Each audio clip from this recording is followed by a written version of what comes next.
Hello and welcome back, everybody. My name is Ben, and thank you so much for sticking around for Nomad Overland. This is another one of our top 10 videos.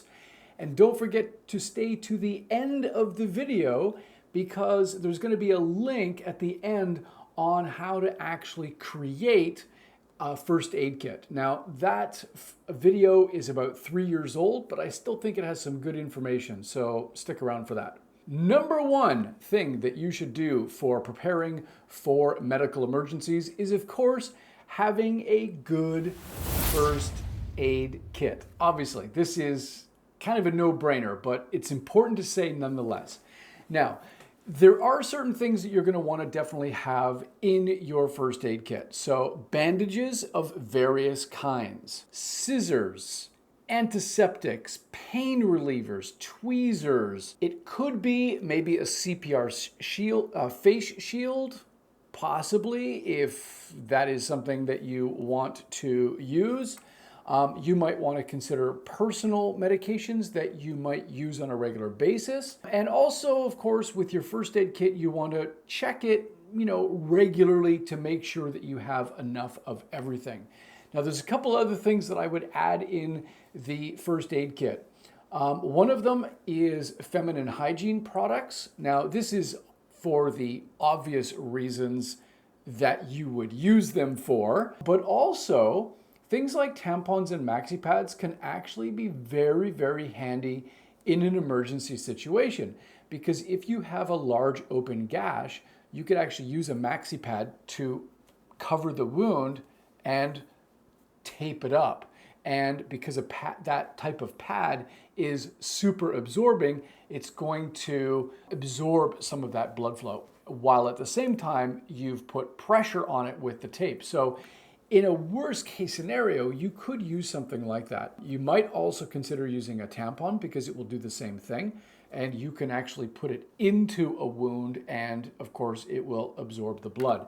Now, sounds kind of weird, but this is something I did learn actually years ago when I was doing wilderness first aid training. So keep that in mind for your first aid kit. Number two, take a first aid and CPR course. This is something you'd only have to do once every 2 years, because I think it's a 2-year certification. But it could be, if you go with a regular team, it might be something to do as a team. So if you do go out regularly with the same people, why don't you sign up for first aid and CPR together? And that way you can ensure that everybody in the team has at least that basic information across the board. And once you have that basic information, you could, of course, jump up to the next level and do additional courses. Complete side note, one of the things that I had wanted to do a few years ago was actually go through the process to become an actual first aid trainer so I could teach other overlanders how to do these things. Unfortunately, that didn't work out, but it's okay. It's still an idea, and I pass that idea on to you because it could be something that you and your team might find interesting and enjoyable and worthwhile to other teams around you. Number three, carry emergency contact information with you. So this is not only people who are not in your team on your trip, you want that contact information, but also perhaps local emergency numbers, hospital numbers, and any information for each person that might be relevant. So let's say there's a person that has a penicillin allergy. If that person falls ill and they're unable to communicate, you have that information available for emergency paramedics or hospital staff, that you can say this person has a penicillin allergy, therefore that medical team will use something different. Okay, so that could be something I think would be a good way to ensure proper information is conveyed to the medical authorities should you require them. Number four, know how to use any of your emergency equipment. So you want to make sure that you familiarize yourself not only with putting on Band-Aids and wrapping things up with gauze and tape, etc. Okay, that's a no-brainer. Again, you should know how to do that. But what about an EpiPen? Do you have one in your kit? Do you know how to use it? What about a tourniquet or splint? What if you don't have anything that is actually a splint? How would you create one? This is where wilderness first aid can be extremely handy. Legal side note, I believe you have to be at least 100 kilometers away from a hospital or the nearest town in order to actually use wilderness first aid. Therefore, you can't use those things in the city limits. I don't know if that's changed, but when I was doing it years ago, that was one of the legal requirements of wilderness first aid. Anyway, that's a little side note, but again, just make sure you know how to use the equipment that you have in your pack. This is going to sound kind of weird, but learn how to use the scissors that you have in your first aid kit. I know that sounds really, really strange, but scissors, every pair of scissors works slightly differently. And first aid scissors are in fact different from regular shear scissors that you might have in your house. They feel different. Just get a sense of how they feel, how they cut through gauze, and how do they cut through heavy material? How much work do you have to have in order to do that? It's just, again, it's just making sure you know how to use all of these little things. In a pinch, definitely come in handy. Number 5, carry a satellite phone or a PLB. We talked about these in another video. Personal location beacon, maybe a two-way radio, especially in areas where you don't have cellular coverage.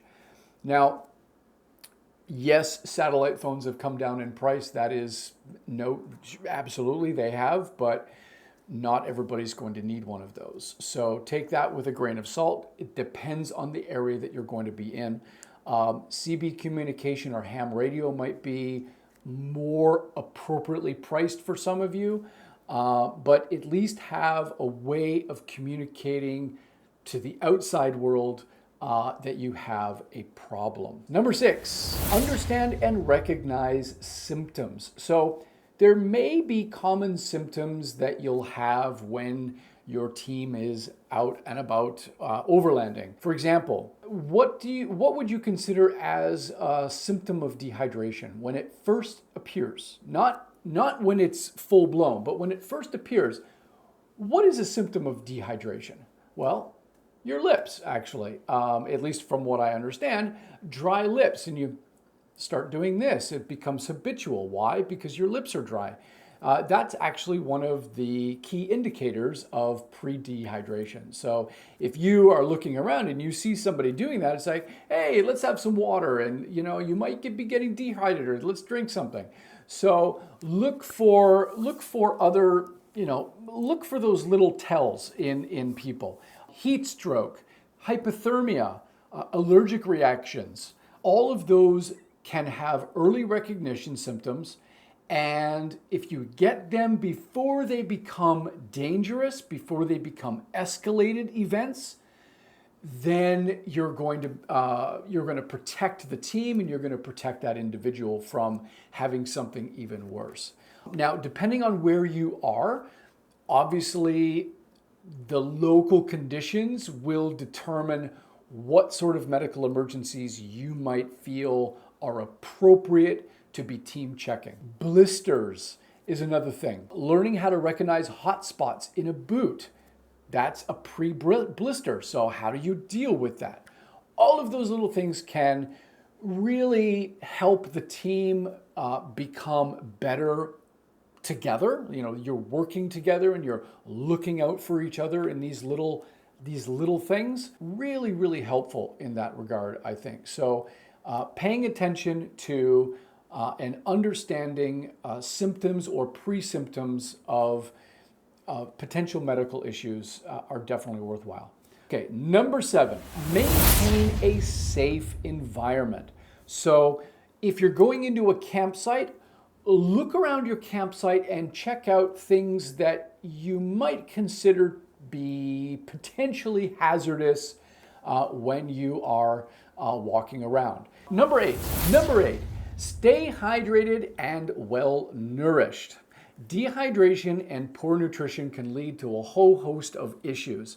If you're dehydrated, obviously you're not getting enough water, and that's going to lead to a whole host of issues that are really, really unpleasant. And if you've had any type of heat sickness or heat stroke, you know that it is a very, very unpleasant thing. Headaches, fevers, chills, your body just does not want to move. Even at that level of dehydration, drinking water is actually really painful, or can be. Also, the food that you eat. If you're going out on an overlanding trip and you're eating a lot of junk, like just bad food altogether, and it's not healthy, you're not going to be able to maintain the level of energy that it's required. It takes effort when you're paying attention to the road and you need to be focused on what's up in front of you. And to the sides and all around you, and if you don't have energy to do that, mistakes can happen, and those mistakes can have real life consequences. So make sure you eat well. Number 9, make sure you have some kind of medical evacuation plan before you get into an emergency situation. So what you want to be doing is, when you are out there, look for the nearest hospitals, the nearest clinics, maybe the nearest town that you could at least potentially have a medical team available. Even one doctor and one nurse would be better than nothing, right? Making sure that you know how to contact those medical rescue services. This also goes back to letting local individuals know that you and your team are going out to a particular area. So if there is a problem, they know where you are because you've told them where you are.